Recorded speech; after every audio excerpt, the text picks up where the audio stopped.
Halo semuanya. Malam ini kita akan melanjutkan serial kisah horor nyata dari wilayah pegunungan angker di Indonesia.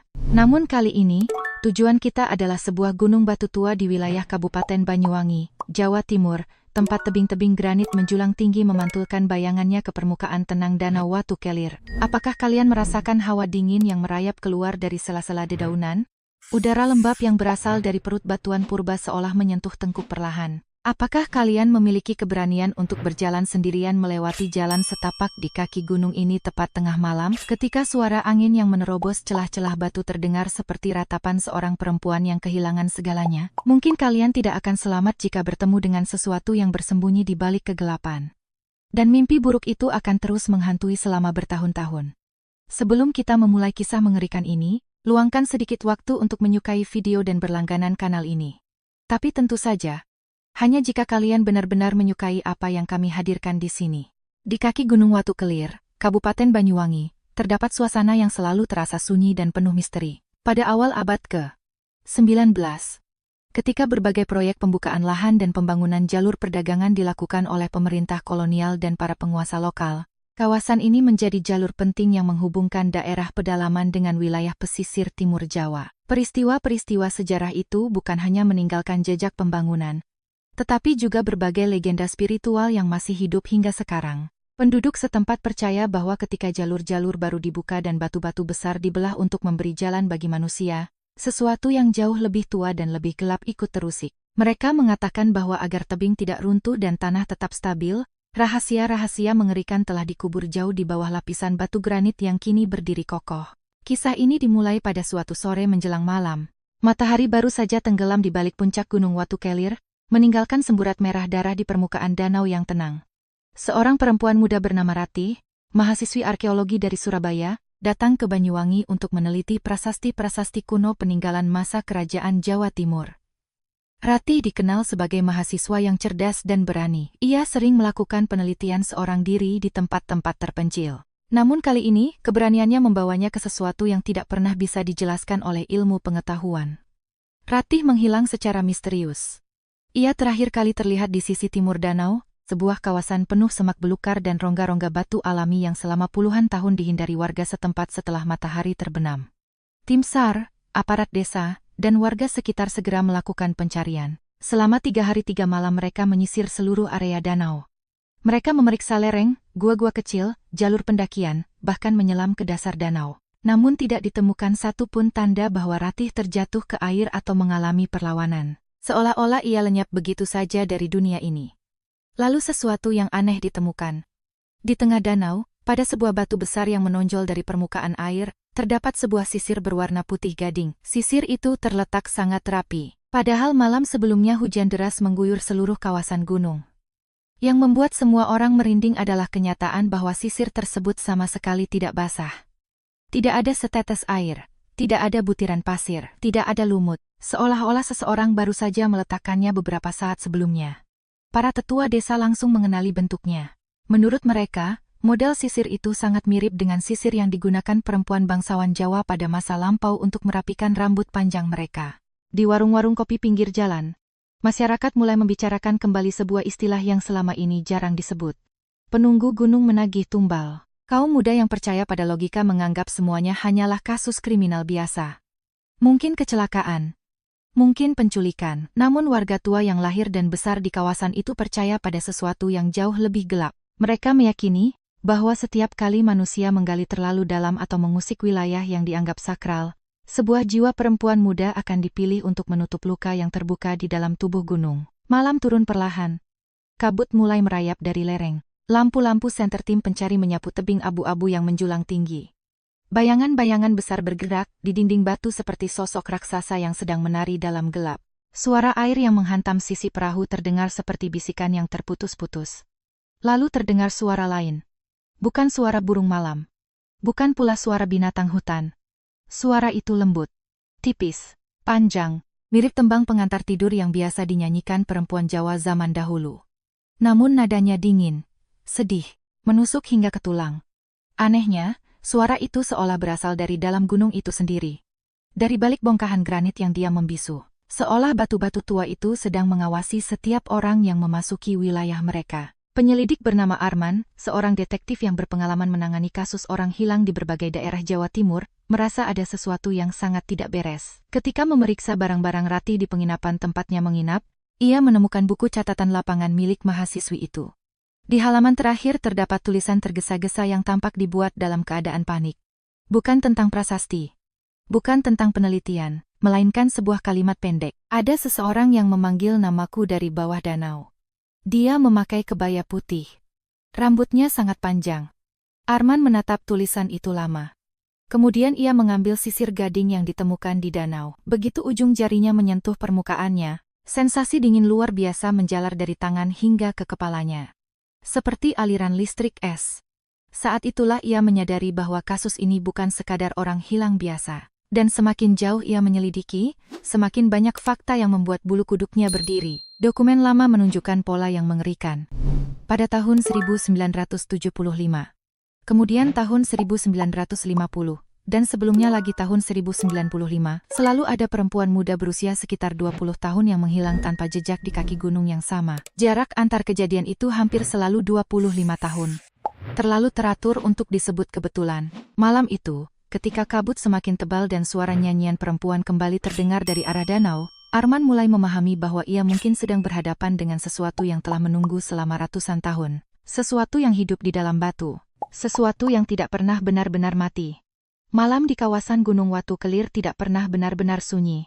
Di antara desir dedaunan, suara jangkrik, dan hembusan angin yang menerobos celah batu, selalu ada bunyi lain yang sulit dijelaskan. Bunyi yang tidak berasal dari alam. Setelah menemukan catatan terakhir Ratih, Arman tidak bisa lagi memandang kasus ini sebagai penyelidikan biasa. Ia memutuskan untuk menetap beberapa hari lagi di Banyuwangi. Pagi berikutnya, ia mulai mengumpulkan informasi dari warga yang telah lama tinggal di sekitar gunung.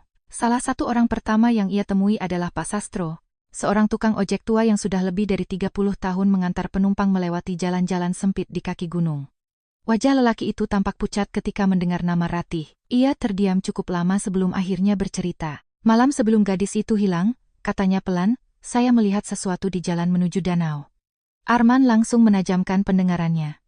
Pak Sastro menyalakan rokok dengan tangan gemetar. Asalnya saya kira perempuan biasa. Dia berdiri di tengah jalan, memakai kebaya putih. Rambutnya panjang sekali. Waktu saya mendekat, saya baru sadar ada yang salah. Arman mengerutkan dahi. Apa yang salah? Pak Sastro menelan ludah. Dia tidak punya wajah. Suasana warung kopi mendadak menjadi hening. Beberapa orang yang duduk di dekat mereka ikut memperhatikan. Yang ada di tempat wajahnya cuma kabut abu-abu. Saya langsung mengerem motor sampai ban bergesekan dengan aspal. Tapi waktu saya menoleh lagi, dia sudah hilang. Tidak ada siapa-siapa. Hanya bau bunga Kamboja yang sangat kuat. Arman mencatat semuanya. Sebagian dirinya menolak mempercayai cerita itu, namun bagian lain mulai menyadari bahwa terlalu banyak kesaksian serupa muncul dari orang-orang berbeda, dan semuanya memiliki pola yang sama. Perempuan berbaju putih, rambut panjang, bau bunga Kamboja, dan kemunculannya selalu berkaitan dengan orang yang kemudian menghilang. Semakin jauh penyelidikan berlangsung, semakin banyak cerita lama yang kembali muncul ke permukaan. Di sebuah warung kecil dekat pasar desa, para lelaki tua membicarakan peristiwa yang terjadi pada masa kolonial Belanda.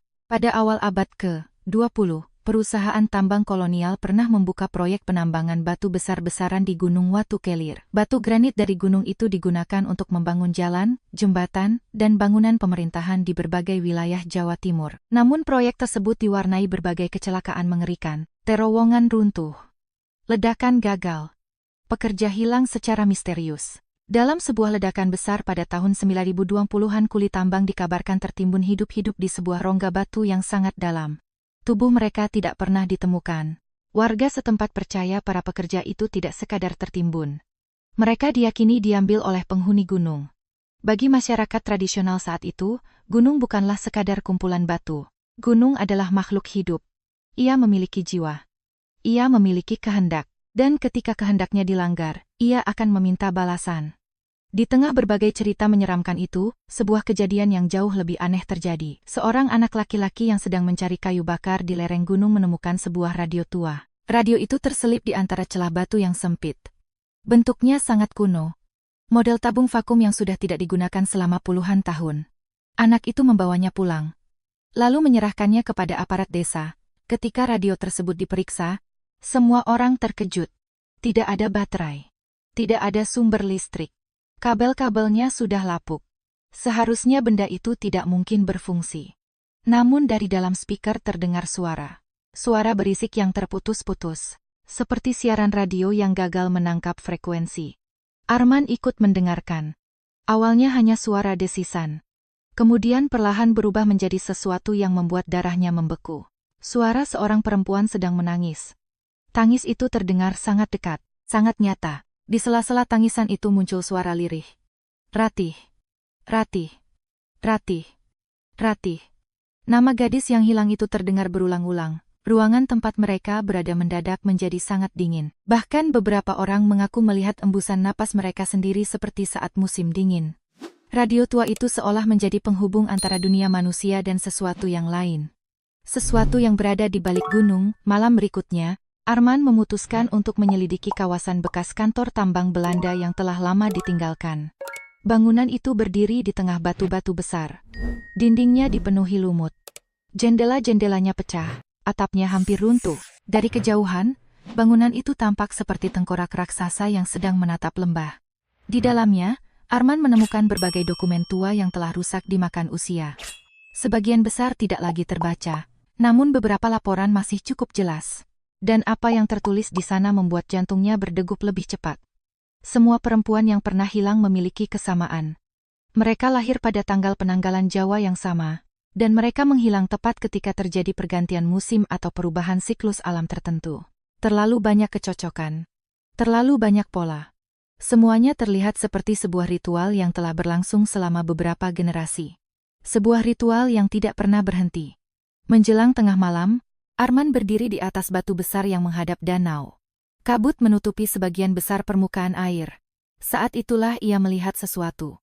Di kejauhan, di tepi danau, muncul titik-titik cahaya hijau. Awalnya hanya satu, lalu dua, lalu puluhan. Mereka bergerak perlahan, melingkar, membentuk lingkaran sempurna di lokasi tempat sisir gading ditemukan. Arman yakin itu bukan lampu senter. Tim pencari sudah kembali sejak beberapa jam sebelumnya. Tidak ada seorang pun di sana. Angin dingin tiba-tiba bertiup kencang. Kemudian terdengar jeritan. Jeritan seorang perempuan. Suara itu menggema ke seluruh lereng gunung. Memantul dari tebing ke tebing, menusuk langsung ke dalam kepala. Arman hampir kehilangan keseimbangan.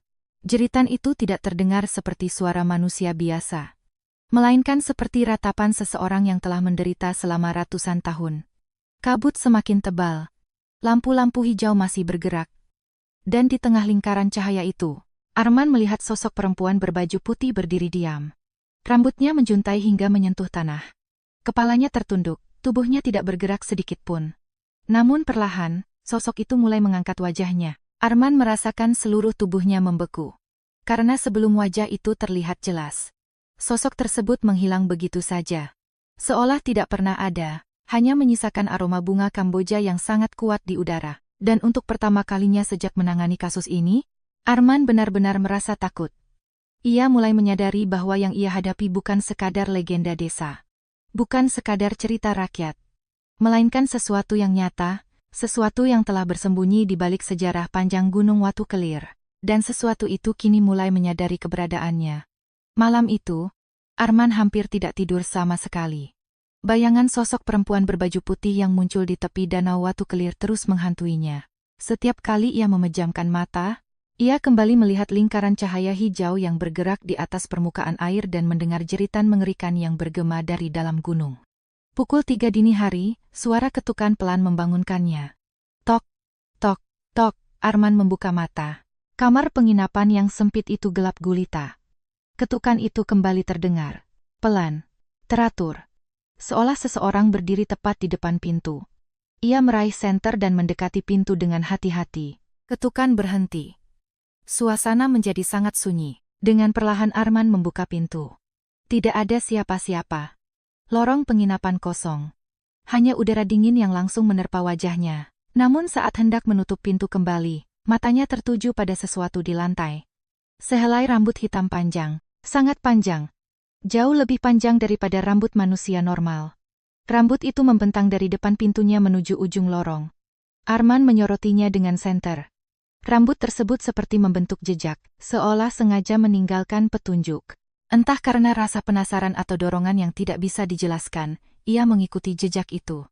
Lorong berakhir di halaman belakang penginapan, di sana berdiri sebuah pohon beringin tua. Cabang-cabangnya menjulur seperti tangan raksasa yang membeku di udara. Rambut hitam itu berakhir tepat di bawah pohon.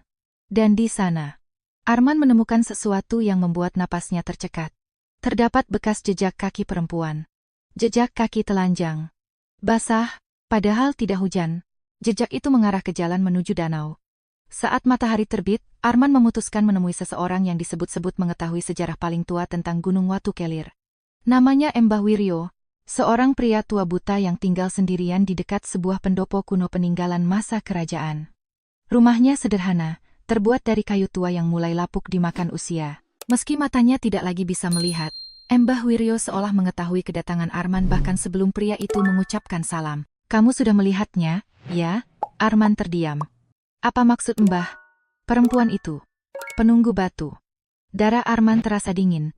Mbah Wiryo tersenyum tipis. Sudah puluhan tahun dia mencari pengganti.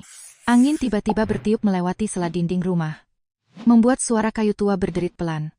Arman memperlihatkan sisir gading yang ditemukan di danau. Begitu melihatnya, wajah tua Mbah Wiryo langsung berubah. Jadi benda itu muncul lagi. Mbah mengenalnya, pria tua itu mengangguk perlahan. Lebih dari yang kau kira. Menurut cerita yang diwariskan turun-temurun, ratusan tahun lalu kawasan Gunung Watu Kelir dianggap sebagai pusat kekuatan gaib. Ketika daerah itu mulai dibuka untuk permukiman, para pemimpin setempat menghadapi masalah besar. Longsor, banjir, gempa kecil yang terus berulang. Setiap usaha pembangunan selalu gagal. Lalu muncul seorang spiritualis sakti yang mengaku mengetahui penyebabnya. Ia mengatakan bahwa roh penjaga gunung marah karena wilayahnya diganggu manusia. Untuk menenangkan kemarahan tersebut, harus dilakukan sebuah ritual. Sebuah pengorbanan. Arman merasakan tenggorokannya mengering. Pengorbanan apa? Mbah Wiryo terdiam lama. Lalu menjawab dengan suara hampir tak terdengar. Seorang gadis. Perawan. Yang dianggap paling cantik di daerah itu. Arman merasakan bulu kuduknya berdiri. Menurut legenda tersebut, seorang gadis muda dipilih secara diam-diam. Ia diberi pakaian terbaik, dihias seperti pengantin. Rambutnya disisir menggunakan sisir gading putih. Kemudian dibawa ke puncak gunung pada malam tertentu. Tidak ada catatan resmi tentang apa yang terjadi setelah itu. Namun keesokan harinya, gadis tersebut tidak pernah terlihat lagi. Sejak saat itulah bencana berhenti. Tanah menjadi stabil, dan masyarakat mulai berkembang. Tetapi ada harga yang harus dibayar. Setiap beberapa puluh tahun sekali, roh gadis itu menuntut pengganti. Jika tidak mendapatkan pengganti, gunung akan kembali murka. Arman ingin menolak cerita itu. Namun terlalu banyak fakta yang cocok dengan kasus Ratih. Terlalu banyak kebetulan yang tidak masuk akal. Menjelang sore, Arman kembali ke lokasi hilangnya Ratih. Ia menyisir bagian timur danau yang dipenuhi semak belukar. Di antara bebatuan besar yang tertutup lumut, ia menemukan sebuah celah sempit yang sebelumnya tidak tercatat dalam peta pencarian. Celah itu tersembunyi oleh akar pohon dan semak liar. Sulit terlihat kecuali diperhatikan dengan saksama. Arman menyalakan senter. Lalu masuk ke dalam. Lorong batu itu menurun tajam. Udara di dalam terasa jauh lebih dingin dibandingkan di luar. Bau tanah basah memenuhi hidung. Semakin jauh ia berjalan, semakin aneh suasananya. Dinding batu tampak memiliki pola-pola alami yang menyerupai wajah manusia. Ratusan wajah. Seolah ada banyak orang yang terperangkap di dalam batu. Beberapa menit kemudian lorong itu berakhir di sebuah ruang besar. Dan di sanalah Arman menemukan sesuatu yang tidak pernah ia bayangkan. Di tengah ruangan terdapat radio tua. Persis seperti radio yang ditemukan anak desa. Namun jumlahnya bukan satu, melainkan puluhan. Radio-radio kuno berserakan di lantai gua. Sebagian rusak. Sebagian tertutup debu. Sebagian lagi terlihat seperti baru saja diletakkan. Yang membuat Arman merinding adalah kenyataan bahwa semuanya menyala. Tanpa listrik. Tanpa baterai. Tanpa sumber daya apapun. Suara-suara lirih memenuhi seluruh ruangan. Tangisan. Bisikan. Doa. Jeritan. Semuanya bercampur menjadi satu. Arman memutar tubuhnya perlahan. Lalu ia melihat sesuatu di dinding gua. Puluhan nama. Diukir dengan benda tajam. Nama-nama perempuan. Beberapa berasal dari tahun 995. yang lain dari tahun 1950, tahun 1975, dan yang paling baru, tertulis dengan goresan yang masih segar. RATH. Jantung Arman seperti berhenti berdetak. Tangan kirinya gemetar hebat. Ia menyentuh ukiran nama itu. Saat ujung jarinya menyentuh batu, sebuah suara perempuan tiba-tiba terdengar tepat di belakang telinganya. Dia belum mati. Arman berputar cepat, tidak ada siapa-siapa, namun suara itu kembali terdengar. Kali ini lebih jelas. Lebih dekat. Lebih dingin. Dia menunggumu. Lampu senter di tangan Arman mulai berkedip. Suara radio-radio tua berubah semakin keras. Jeritan memenuhi ruangan, dinding batu bergetar pelan. Lalu dari salah satu sudut gua yang gelap gulita, muncul sosok perempuan berbaju putih. Perlahan. Sangat perlahan. Ia melangkah keluar dari bayangan. Rambut hitam panjang menutupi seluruh wajahnya. Dan di tangannya, tergenggam sebuah cermin tua yang retak. Arman membeku di tempat.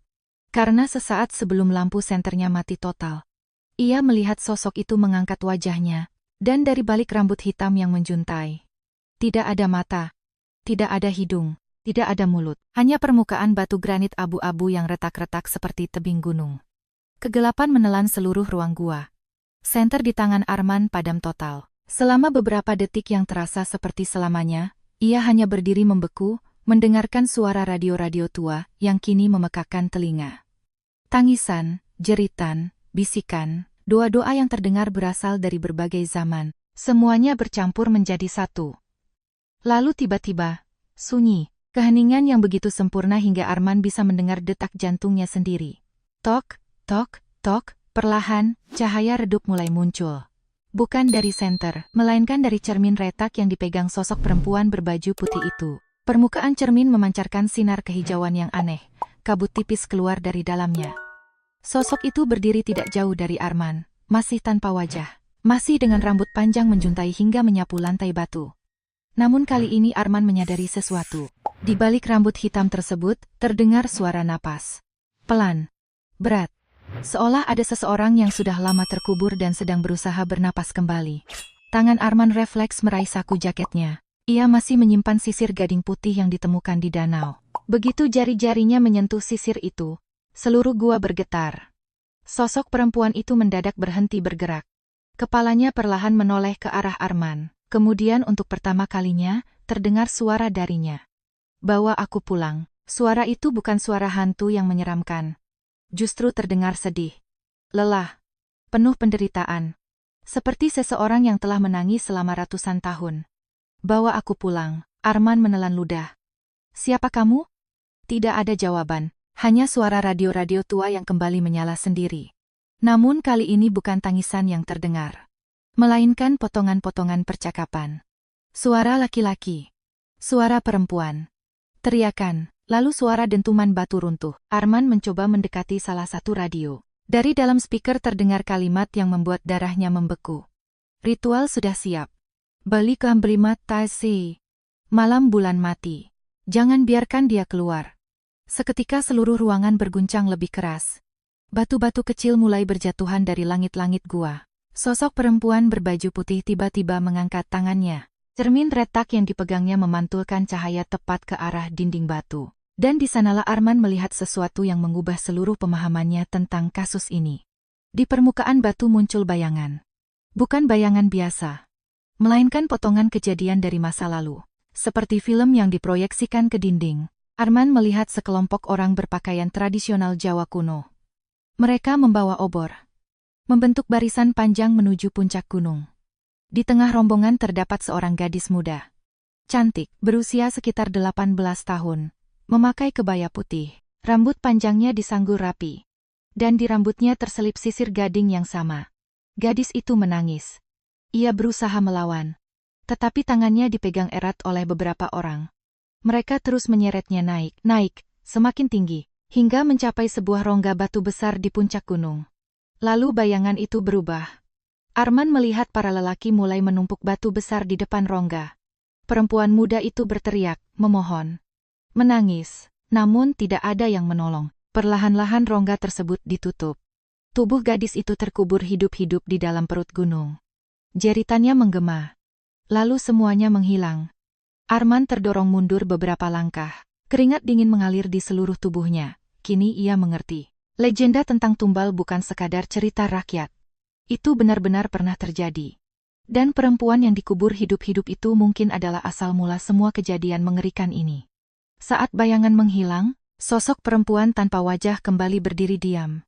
Namun kali ini Arman melihat sesuatu yang lain. Di belakang sosok itu, puluhan, tidak, ratusan bayangan manusia berdiri di dalam kegelapan gua. Mereka muncul perlahan satu demi satu. Sebagian mengenakan pakaian kolonial Belanda. Sebagian berpakaian pekerja tambang. Sebagian lagi mengenakan pakaian dari berbagai zaman. Wajah mereka pucat. Mata mereka kosong. Dan semuanya sedang menatap Arman. Salah satu dari mereka melangkah maju. Seorang perempuan muda. Tubuhnya basah kuyup. Rambutnya panjang. Wajahnya sangat dikenali Arman. Ratih. Mahasiswi yang hilang. Ratih. Arman berteriak. Ratih mengangkat kepalanya perlahan, matanya kosong. Namun ia masih mengenali Arman, bibirnya bergerak. Dengan suara sangat pelan ia berkata, "Pergi." Arman terdiam. Ratih kembali berbicara. Kali ini lebih jelas.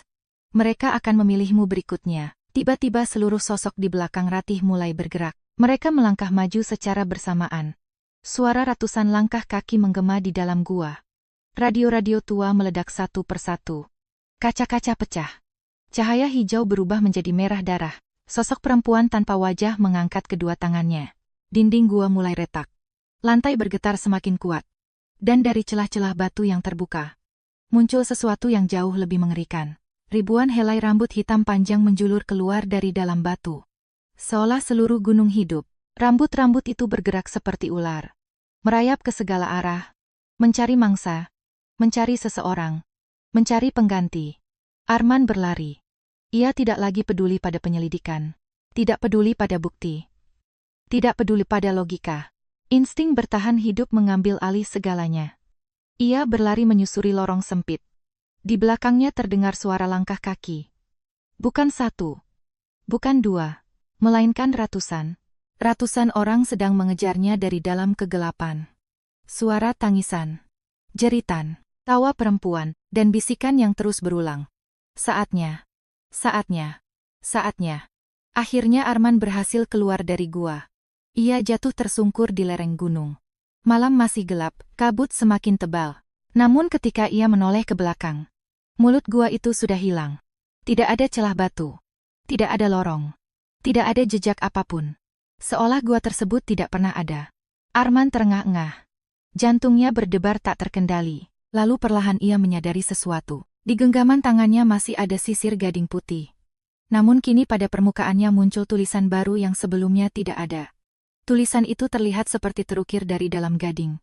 Dan hanya terdiri dari 3 kata, bahwa dia kembali. Arman memandang tulisan itu dengan rasa takut yang belum pernah ia rasakan sepanjang hidupnya. Karena untuk pertama kalinya ia mulai percaya bahwa Ratih mungkin masih hidup, tetapi bukan di dunia manusia. Dan untuk menyelamatkannya, ia harus masuk lebih dalam ke rahasia kelam Gunung Watu Kelir. Rahasia yang selama berabad-abad telah disembunyikan oleh batu, darah, dan roh-roh yang tidak pernah mendapatkan kedamaian. Arman tidak pernah mempercayai hal-hal gaib. Selama bertahun-tahun bekerja sebagai penyelidik, ia selalu berpegang pada bukti, logika, dan fakta. Namun setelah malam di gua itu, seluruh keyakinannya mulai runtuh. Sisir gading yang kini berada di tangannya terasa hangat seperti benda hidup. Tulisan bahwa dia kembali masih tampak jelas di permukaannya. Tulisan itu tidak terukir dengan tinta. Tidak pula dipahat. Huruf-huruf tersebut muncul dari dalam gading, seolah tumbuh sendiri. Pagi harinya, Arman kembali menemui Mahwiryo. Pria tua itu sedang duduk di beranda rumahnya ketika Arman tiba. Belum sempat Arman berbicara, Mbah Wiryo langsung berkata, "Jadi akhirnya dia memilihmu." Arman membeku. "Mbah tahu tentang tulisan ini?" Mbah Wiryo mengangguk pelan. Wajah tuanya terlihat semakin muram. Sudah terlambat untuk berpura-pura tidak tahu. Ratih masih hidup, jantung Arman berdegup kencang. Di mana dia? Bukan di dunia yang sama dengan kita. Angin mendadak berhenti. Suasana di sekitar rumah terasa ganjil. Seolah seluruh alam ikut mendengarkan percakapan mereka. Mbah Wiryo kemudian mengajak Arman masuk ke dalam rumah. Dari sebuah peti kayu tua, ia mengeluarkan gulungan kain lusuh yang telah menguning dimakan usia. Di dalamnya terdapat beberapa lembar manuskrip tulisan tangan. Menurut Mbah Wiryo, Naskah itu diwariskan turun-temurun oleh keluarganya selama lebih dari 2 abad. Isinya menceritakan sejarah yang sengaja disembunyikan dari masyarakat. Pada tahun 822, ketika kawasan Gunung Watu Kelir mulai dikembangkan menjadi pusat perdagangan dan permukiman, serangkaian bencana besar terjadi. Longsor, gempa, tanah amblas, puluhan pekerja tewas. Penduduk mulai ketakutan. Mereka percaya ada sesuatu yang marah di dalam gunung. Lalu datang seorang pertapa sakti dari pegunungan sebelah. Ia mengaku mampu menghentikan semua bencana. Namun syaratnya mengerikan, harus ada seorang gadis muda yang dijadikan tumbal penjaga. Bukan sekali, melainkan selamanya. Roh gadis itu akan disatukan dengan inti gunung. Menjadi segel hidup yang menjaga keseimbangan antara dunia manusia dan dunia yang tersembunyi di bawah batu. Gadis yang dipilih saat itu bernama Larasati. Ia adalah putri kepala desa, cantik, cerdas, dan baru berusia 17 tahun. Menurut catatan, Larasati tidak pernah rela. Ia menangis, memohon, melarikan diri berkali-kali, namun akhirnya tetap ditangkap. Pada malam bulan mati, ia dibawa ke puncak gunung. Kemudian dikubur hidup-hidup di dalam rongga batu. Arman merasakan mual ketika membaca bagian itu. Namun kisahnya belum berakhir. Sebelum meninggal, Larasati mengucapkan sumpah. Jika suatu hari segel yang mengikatnya melemah, ia akan kembali. Dan setiap orang yang terlibat dalam pengorbanannya akan membayar harga yang sama. Selama hampir 200 tahun, roh Larasati tetap terperangkap. Tetapi waktu perlahan merusak segel, generasi berganti. Ritual dilupakan, tempat-tempat keramat ditinggalkan. Dan kekuatan yang menahannya mulai melemah. Ratih tanpa sengaja menemukan bagian dari rahasia itu saat meneliti prasasti-prasasti kuno. Ia membuka sesuatu yang seharusnya tetap terkubur. Karena itulah ia dipilih. Karena itulah ia diambil. Arman menutup manuskrip dengan tangan gemetar. Lalu bagaimana cara menyelamatkannya? Mbah Wiryo tidak langsung menjawab. Ia menatap ke arah gunung yang terlihat dari jendela. Kabut tebal menyelimuti puncaknya. Kalau kau ingin membawa Ratih kembali, kau harus menemukan tempat Larasati pertama kali dikuburkan. Di mana itu? Pria tua itu menghela napas panjang. Di bawah batu yang bernapas, malam berikutnya, Arman kembali ke Gunung Watu Kelir. Kali ini ia tidak sendirian. Mbah Wiryo memintanya menemui seorang penjaga tempat keramat bernama Pak Darmo. Lelaki itu berusia hampir 70 tahun. Tubuhnya kurus. Wajahnya dipenuhi bekas luka lama, namun matanya tajam. Sangat tajam. Pak Darmo membawa Arman melewati jalur pendakian tua yang jarang digunakan. Mereka berjalan selama hampir 2 jam. Semakin tinggi mereka mendaki, semakin dingin udara di sekitar. Kabut mulai turun, pepohonan tampak seperti bayangan raksasa. Tak lama kemudian mereka tiba di sebuah dataran batu yang luas. Di tengahnya berdiri bongkahan granit hitam sebesar rumah. Pak Darmo berhenti. Wajahnya pucat. Itu dia. Arman mengerutkan dahi. Batu itu tampak biasa saja, namun ketika ia mendekat, tubuhnya langsung membeku. Dari dalam batu terdengar suara. Sangat pelan. Seperti seseorang sedang bernapas.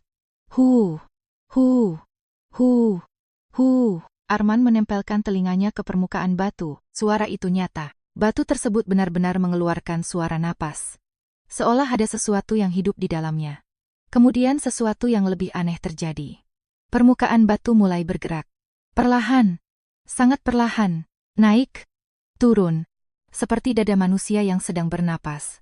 Pak Darmo mundur beberapa langkah. Jangan terlalu dekat, namun peringatan itu terlambat. Sisir gading di saku Arman mendadak menjadi panas. Sangat panas, hingga hampir membakar kulitnya. Ia buru-buru mengeluarkannya. Begitu sisir itu terkena cahaya bulan, seluruh permukaan batu hitam bergetar. Retakan-retakan mulai muncul. Suara jeritan perempuan menggema dari dalam. Kabut di sekitar mereka berputar semakin cepat, dan dari celah retakan yang terbuka, muncul sehelai rambut hitam panjang. Lalu helai kedua, ketiga, keempat. Dalam hitungan detik, ribuan rambut keluar dari dalam batu seperti akar hidup. Pak Darmo berteriak, "Pergi!" Tetapi Arman tidak bisa bergerak. Di antara rambut-rambut itu, ia melihat sesuatu. Sebuah wajah. Wajah Ratih. Pucat. Penuh ketakutan. Terjebak di balik lapisan batu transparan seperti kaca. Mulutnya bergerak. Seolah sedang mencoba mengatakan sesuatu. Arman mendekat. Ratih. Untuk sesaat mata gadis itu menatapnya. Air mata mengalir di pipinya. Kemudian ia mengangkat tangan dan menunjuk ke arah puncak gunung. Sebelum menghilang kembali ke dalam kegelapan batu, saat itu juga terdengar suara retakan keras dari dalam gunung. Boom! Tanah berguncang hebat, burung-burung beterbangan dari hutan. Kabut berubah menjadi warna keunguan. Dan jauh di atas puncak gunung Watu Kelir, muncul sesosok perempuan raksasa berbaju putih yang berdiri diam menatap ke bawah. Tinggi puluhan meter, rambutnya menjuntai hingga menyelimuti lereng gunung. Mata kosongnya memandang tepat ke arah Arman. Dan untuk pertama kalinya sejak penyelidikan dimulai, Arman mendengar suara Larasati dengan jelas. Suara itu tidak berasal dari udara, tidak berasal dari gunung, melainkan langsung dari dalam pikirannya. Segel telah retak. Malam pemilihan telah dimulai. Datanglah ke puncak. Jika ingin membawanya kembali, kabut ungu semakin pekat. Sosok raksasa itu perlahan menghilang. Namun sebelum lenyap sepenuhnya, ia mengangkat tangannya. Lalu menunjuk ke arah Arman. Tepat saat itu, kulit di telapak tangan kanan Arman mendadak terasa seperti terbakar. Ia menjerit kesakitan. Ketika melihat tangannya, darahnya langsung membeku. Di telapak tersebut muncul sebuah tanda hitam. Bentuknya menyerupai simbol kuno yang sama persis dengan ukiran yang pernah ia lihat di dinding gua. Pak Darmo menatap tanda itu dengan wajah pucat pasi. Lalu berbisik, "Ya Tuhan, dia benar-benar memilihmu sebagai pengganti." Arman menatap tanda hitam di telapak tangannya dengan napas memburu. Simbol itu terlihat seperti ukiran kuno yang terbakar, langsung ke dalam kulitnya. Garis-garis gelapnya bergerak perlahan seperti akar tanaman yang hidup, menjalar beberapa sentimeter ke arah pergelangan tangan. Rasa sakitnya luar biasa, seolah ada sesuatu yang sedang menggali masuk ke dalam dagingnya. Pak Darmo segera menarik tangan Arman. Wajah lelaki tua itu pucat. "Kita harus turun sekarang." "Kenapa?" "Karena kalau tanda itu selesai terbentuk, kau tidak akan bisa kembali menjadi manusia biasa." Mereka segera meninggalkan dataran batu hitam tersebut. Namun sepanjang perjalanan turun, Arman terus merasa ada sesuatu yang mengikuti mereka. Di balik kabut, di antara pepohonan, di balik batu-batu besar yang bertebaran di lereng gunung, kadang-kadang ia melihat bayangan putih berdiri diam. Saat disorot senter, bayangan itu menghilang. Tetapi beberapa menit kemudian muncul lagi di tempat lain. Selalu lebih dekat. Selalu mengawasi. Menjelang fajar mereka akhirnya tiba di rumah Pak Darmo. Rumah kayu sederhana itu terletak di pinggir hutan. Begitu masuk, Pak Darmo langsung mengambil beberapa benda dari sebuah lemari tua. Ada dupa, air bunga, potongan kain putih, dan sebuah keris kuno yang sarungnya sudah kusam dimakan usia. Kita harus mengetahui seberapa jauh pengaruhnya. Pengaruh siapa? Pak Darmo menatap Arman lama. Larasati. Lelaki tua itu menyalakan dupa. Aroma harum segera memenuhi ruangan. Kemudian ia menuangkan air bunga ke dalam mangkuk tanah liat. "Masukkan tanganmu." Arman menuruti. Begitu telapak tangannya menyentuh air, permukaan air langsung berubah hitam pekat. Pak Darmo terdiam. Wajahnya semakin pucat. "Ini buruk." "Seberapa buruk?" "Lebih buruk daripada yang saya bayangkan." Arman merasakan hawa dingin menjalar di punggungnya. Pak Darmo menghela napas panjang. "Dia tidak sedang mencoba membunuhmu. Lalu, dia sedang mengubahmu." Kata-kata itu membuat ruangan terasa lebih dingin. Pengganti tidak selalu harus mati. Kadang mereka diubah menjadi penjaga berikutnya. Arman merasakan tenggorokannya mengering. Tiba-tiba terdengar suara ketukan dari luar rumah. Tok tok tok. Semua langsung terdiam. Pak Darmo perlahan menoleh ke arah pintu. Ketukan itu terdengar lagi. Tok, tok, tok tepat 3 kali. Sama seperti ketukan yang pernah didengar Arman di penginapan. Pak Darmo menggenggam keris tua di tangannya. "Jangan buka pintu." Ketukan berhenti. Keheningan menyelimuti rumah. Lalu terdengar suara perempuan. Lembut, pelan, sangat dekat. "Arman." Tubuh Arman membeku. Ia mengenali suara itu. Ratih. Itu Ratih. Pak Darmo segera menahan bahunya. "Jangan. Dia masih hidup. Bukan itu yang ada di luar." Suara perempuan itu kembali terdengar. "Arman, tolong aku." Air mata hampir mengalir dari mata Arman. Suara itu benar-benar suara Ratih. Sama persis, tidak ada bedanya. "Arman, aku kedinginan. Buka pintunya." Pak Darmo mulai membaca doa dengan suara keras. Dinding rumah bergetar. Angin mendadak berembus sangat kencang.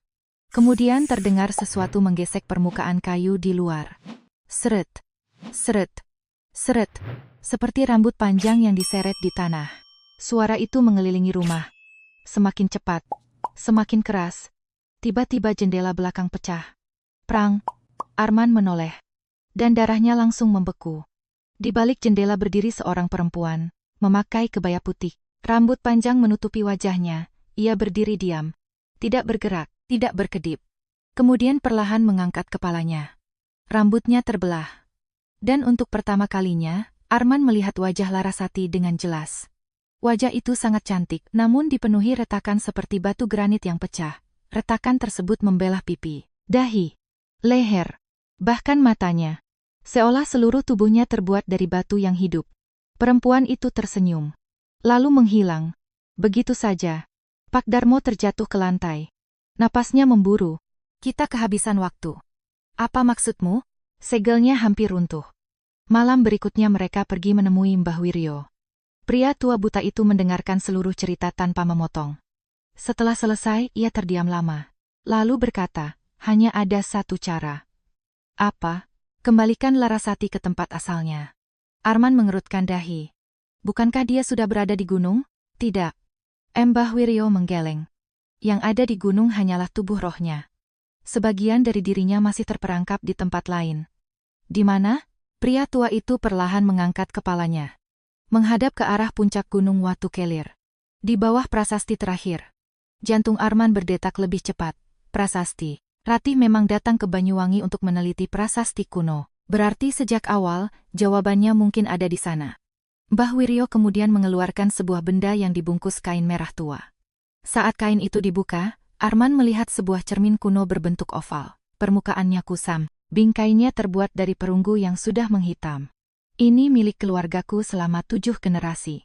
Apa gunanya? Untuk melihat dunia yang tersembunyi. Mbah Wiryo menyerahkannya kepada Arman. Begitu cermin itu berpindah tangan, permukaannya langsung berubah bening. Dan sesaat Arman melihat sesuatu di dalamnya. Bukan pantulan dirinya, melainkan Ratih. Gadis itu berdiri di dalam kabut ungu. Tubuhnya penuh retakan batu, air mata mengalir di wajahnya. Lalu ia mengangkat tangannya dan menunjuk ke belakang. Di kejauhan terlihat sebuah bangunan kuno yang berdiri di puncak gunung. Bangunan itu tidak ada dalam peta modern. Tidak pernah disebut dalam arsip manapun, namun Ratih terus menunjuk ke arahnya. Kemudian gambar tersebut menghilang. Cermin kembali kusam seperti semula. Mbah Wiryo menghela napas. Itulah tempatnya. Tempat apa? Tempat Larasati pertama kali dikorbankan. Arman merasakan hawa dingin menjalar ke seluruh tubuhnya. Karena jauh di luar rumah, dari arah gunung yang tertutup kabut malam, terdengar suara lonceng tua berdentang. Dong, dong, dong. Padahal tidak ada kuil, tidak ada pura, tidak ada bangunan apapun di sana. Namun suara itu terus terdengar. Seolah seseorang sedang memanggil, menunggu, dan mengundang mereka untuk datang ke tempat di mana semua mimpi buruk ini bermula. Malam berikutnya datang lebih cepat daripada yang diharapkan Arman. Langit di atas gunung Watu Kelir tertutup awan hitam pekat. Tidak ada bintang. Tidak ada cahaya bulan. Hanya kabut tebal yang menggantung seperti tirai raksasa di antara pepohonan dan tebing batu. Dentangan lonceng misterius masih terdengar dari arah puncak. Dong, dong, dong. Suara itu bergema pelan namun mampu menembus tulang. Arman berdiri di depan rumah Mbah Wiryo sambil menggenggam cermin kuno dan sisir gading putih. Tanda hitam di telapak tangannya kini semakin besar. Akar-akar hitam itu telah menjalar hingga hampir mencapai siku. Sesekali tanda tersebut berdenyut seperti jantung yang hidup. Pak Darmo memperhatikannya dengan wajah muram. Kita tidak punya banyak waktu lagi. Arman mengangguk. Mereka bertiga mulai mendaki gunung tepat setelah tengah malam. Jalur menuju puncak hampir tidak terlihat. Kabut menelan segalanya. Bahkan cahaya senter terasa lemah di tengah kegelapan. Semakin tinggi mereka mendaki, semakin aneh suasana di sekitar. Pepohonan tampak berubah bentuk. Batang-batang tua terlihat seperti sosok manusia yang sedang berdiri diam. Kadang-kadang Arman merasa melihat wajah-wajah muncul dari balik kulit pohon. Namun saat diperhatikan lebih lama, semuanya kembali normal. Setelah hampir 2 jam berjalan, mereka mencapai sebuah dataran yang tidak tercantum dalam peta manapun. Di sana berdiri reruntuhan bangunan batu kuno. Sebagian besar telah runtuh. Tertutup lumut, ditelan akar pohon, namun bentuk aslinya masih dapat dikenali. Bangunan itu menyerupai candi kecil. Persis seperti yang terlihat dalam cermin kuno. Arman merasakan napasnya tercekat. Ratih memang pernah berada di tempat ini. Dan kemungkinan besar, semua mimpi buruk itu bermula di sini. Saat mereka melangkah masuk ke area reruntuhan, udara mendadak menjadi jauh lebih dingin. Kabut berputar mengelilingi bangunan. Lonceng misterius berhenti berdentang, lalu muncul keheningan yang menyesakan. Di tengah reruntuhan terdapat sebuah prasasti batu raksasa yang berdiri miring. Permukaannya dipenuhi tulisan Jawa kuno. Sebagian sudah aus dimakan waktu. Namun di bagian bawah terdapat simbol yang sama dengan tanda hitam di tangan Arman. Mbah Wiryo langsung berubah pucat. Itu segelnya. Arman mendekat. Begitu tangannya menyentuh permukaan prasasti. Boom! Seluruh gunung bergetar hebat. Tanah berguncang. Batu-batu berjatuhan dari lereng. Kabut di sekitar mereka berubah menjadi warna ungu gelap.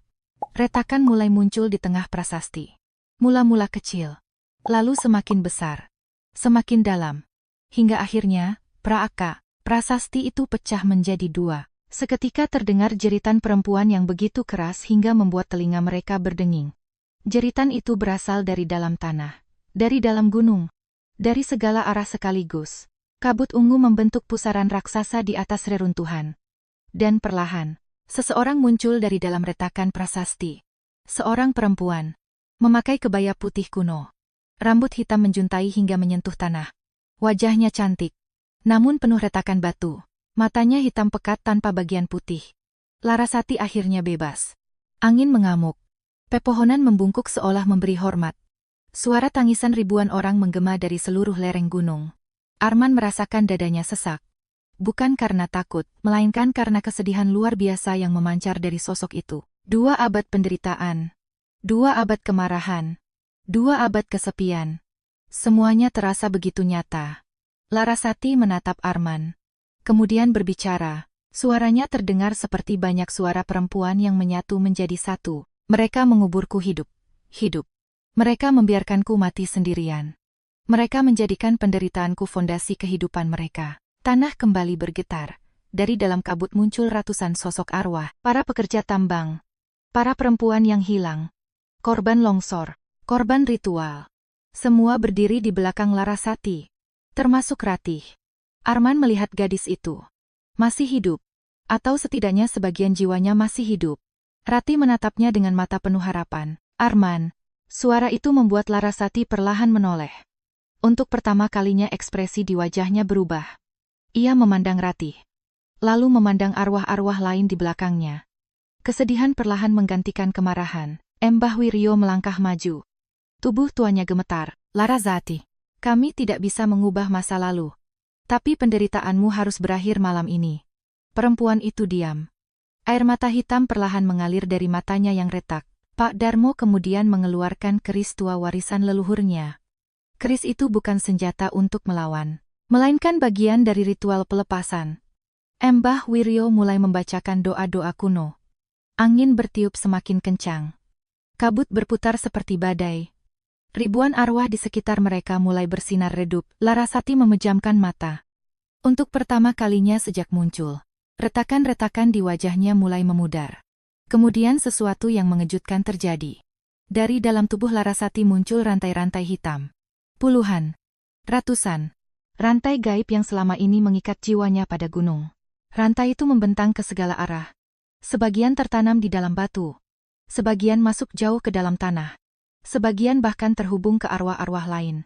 Arman memahami sesuatu. Larasati bukanlah penyebab kutukan. Ia juga korban. Korban pertama. Rantai-rantai itu mulai putus satu persatu. Krak, krak, krak. Setiap kali satu rantai putus, satu arwah di sekitar mereka berubah menjadi cahaya putih dan menghilang. Tangisan berganti ketenangan, jeritan berganti keheningan. Ratih perlahan mulai bersinar. Tubuhnya yang dipenuhi retakan batu kembali normal. Air mata mengalir di pipinya. Terima kasih, bisiknya. Lalu tubuhnya berubah menjadi cahaya. Arman berteriak memanggil namanya. Namun Ratih hanya tersenyum. Senyuman pertama yang ia tunjukkan sejak menghilang. Kemudian cahaya itu melayang ke langit. Menghilang bersama ratusan arwah lainnya. Larasati menjadi sosok terakhir yang tersisa. Ia menatap Arman. Mata hitamnya perlahan kembali menjadi mata manusia biasa. Terima kasih. Untuk pertama kalinya setelah 200 tahun, suaranya terdengar damai. Kemudian tubuhnya mulai berubah menjadi serpihan cahaya.